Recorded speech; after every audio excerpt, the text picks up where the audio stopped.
Bed, जो कि एक पूल क्लीनर होने के साथ साथ वैम्पायर हंटर भी है, पुल के पास वाले घर में जाता है जहां उसे एक बूढ़ी औरत दिखती है जिसे वह गोली तो मारता है, लेकिन वह फिर से जिंदा होकर उस पर हमला करती है।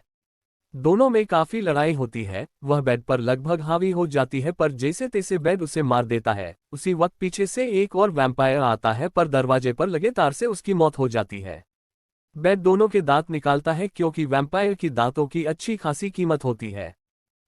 अगले दृश्य में एक लेडी वैम्पायर को दिखाया जाता है जो अपने वैम्पायर साथियों के लिए एक कॉलोनी बना रही है, जहां वह अपने एक वैम्पायर साथी को जिंदा दफना देती है। बेड अपने घर जाता है और पीले रंग का एक पाउडर लगाकर नहाता है क्योंकि अगर ऐसा नहीं करता तो वैम्पायर खून सूंघकर उसका पीछा करते। फिर वह अपनी बेटी पेज को स्कूल से पिक करके घर लाता है। फिर हमें बेड की पत्नी दिखती है जो बेड से कहती है अगर वह पेज की स्कूल फीस नहीं भरेगा तो वह पेज को अपने माँ के घर लेकर चली जाएगी। बेड उससे रिक्वेस्ट करता है कि वह ऐसा ना करे और एक हफ्ते की मोहलत मांगता है। बेड वैम्पायर के दांतों को लेकर तेड के पास जाता है, वह तेड को दोनों दांत दिखाता है पर वह उसके बहुत कम पैसे देता है जिसके कारण बेड सिर्फ उस औरत का दांत बेचता है। फिर हमें वह लेडी दिखती है जो बूढ़ी औरत के घर जाती है जिसकी मौत हो चुकी है, जिसे देख वह लेडी के आंखों से खून के आंसू निकलते हैं। दरअसल वह बूढ़ी औरत उसकी बेटी होती है और वह लेडी खुद ही 500 साल पुरानी वैम्पायर होती है। वह अपने बिजनेस पार्टनर को हत्यारे को ढूंढने कहता है। बेड बिग जॉन को फोन करके उससे मिलने कहता है। वह बिग जॉन से यूनियन पार्टी में उसे ज्वाइन करवाने कहता है।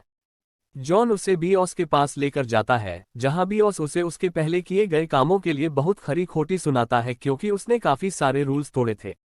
बेड बीओस से रिक्वेस्ट करता है कि अभी से वह ऐसी गलती कभी नहीं करेगा। बॉस उसे दिन का शिफ्ट देते हैं।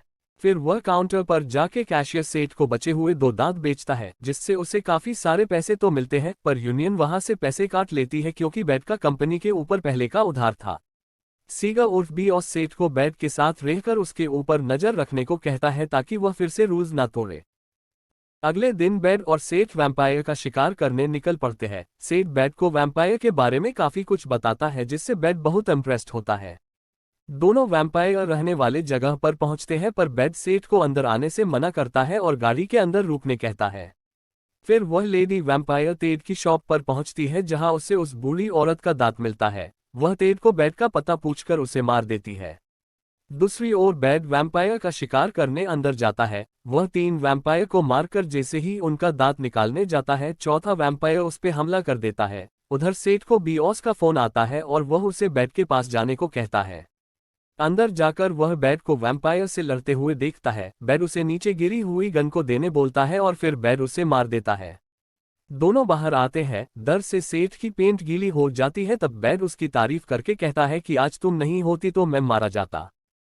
बेड अपने घर जाता है जहां वह एक लड़की से टकराता है। दरअसल वह उसकी नई नेबर होती है जो कि एक नर्स है। बेड शिफ्टिंग करने में उसकी मदद करता है। अगले दिन बेड और सेठ तेड की शॉप पर जाते हैं जहां तेड उन्हें मरा हुआ मिलता है। टेबल पर उन्हें बेड का नाम लिखा हुआ दिखता है जो कि तेड की दांतों से बनाया हुआ होता है। फिर सेठ बेड से कहता है कि उसे बीओस को इन्फॉर्म करना पड़ेगा क्योंकि यहाँ नियम का उल्लंघन हुआ है। वह सेठ से रिक्वेस्ट करता है कि ऐसा ना करे क्योंकि उसके ऐसा करने से बीओस उसे निकाल देंगे और वह अपनी बेटी की फीस नहीं भर पाएगा। सेठ उसकी बातें सुनकर भावुक होकर मान जाता है। फिर दोनों एक वैली के पास पहुंचते हैं जहां कई सारे वैम्पायर होते हैं पर वही 2 और हंटर आ जाते हैं। वह बेड से कहते हैं कि वे एक साथ शिकार करें और मिले हुए पैसों को आपस में बांट ले। बेड उनकी बात मान जाता है और चारों शिकार करने निकल पड़ते हैं। अंदर हद से ज्यादा वैम्पायर्स होते हैं। फिर तेड और बेड एक तरफ और हंटर ब्रदर्स दूसरी तरफ शिकार करते हैं। वे लोग बहुत सारे वैम्पायर को मारते हैं। तेड अपनी शॉटगन और हंटर ब्रदर्स अपनी हथियारों से चुन चुन कर उन्हें मारते हैं। इसी बीच तेड के ऊपर वैम्पायर हमला कर देता है और वह अपनी जान बचाने के लिए काफी मशक्कत करता है। तब हंटर ब्रदर्स आकर वैम्पायर को मारकर उसकी जान बचाते हैं। फिर वे लोग वहां से निकल जाते हैं। बेड अपनी बेटी को एक बर्थडे पार्टी पर लेकर जाता है जहां उसे आंद्रे यानी वह लेडी फोन करके कहती है कि उसके बेड का पता चल गया है और अब वह उसके पत्नी और बेटी को मारकर इसका बदला लेगी। तब बेड अपनी बेटी को गाड़ी में बिठाकर ईयरफोन्स लगाकर गेम खेलने बोलता है। गुंडे उसकी गाड़ी का पीछा करते हैं। वह अपनी पत्नी को फोन करके कहता है कि वह जल्दी अपना सामान पैक करे क्योंकि उनकी जान को खतरा है। उसकी पत्नी इसका कारण पूछती है और वह घर आकर सब कुछ बताएगा बोलकर फोन काट देता है। तभी वह गाड़ी को एक टनल के पास ले जाकर उसके टायर को फोड़कर टनल के अंदर से बाहर ले जाता है और दोनों घर पहुंच जाते हैं।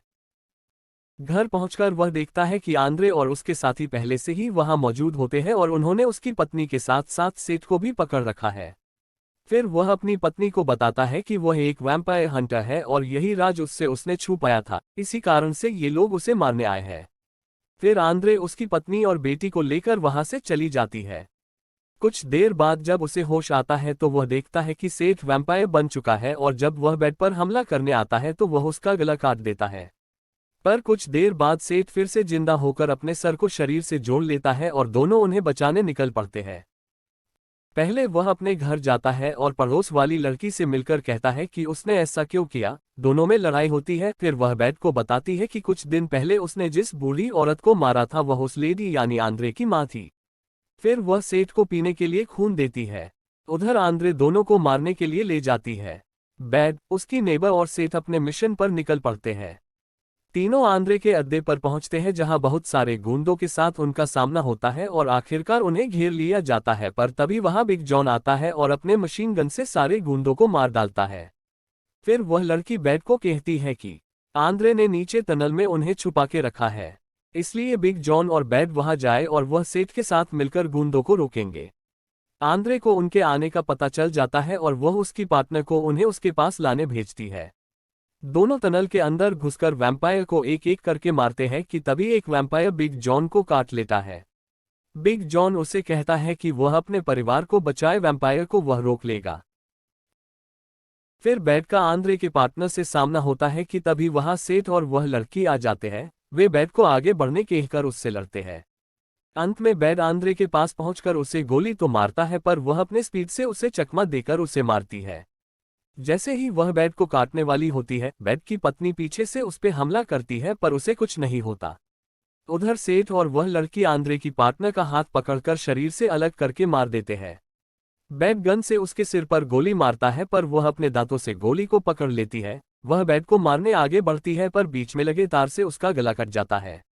सारे लोग बाहर आते हैं तभी उनका बॉस आकर कहता है कि बेड ने फिर से नियम तोड़ा है, पर सेठ उन्हें बोलता है कि बेड ने अपने परिवार को बचाने के लिए ऐसा किया है। बॉस मान जाता है और बेड अपने परिवार के साथ साथ अपनी नौकरी भी बचा लेता है।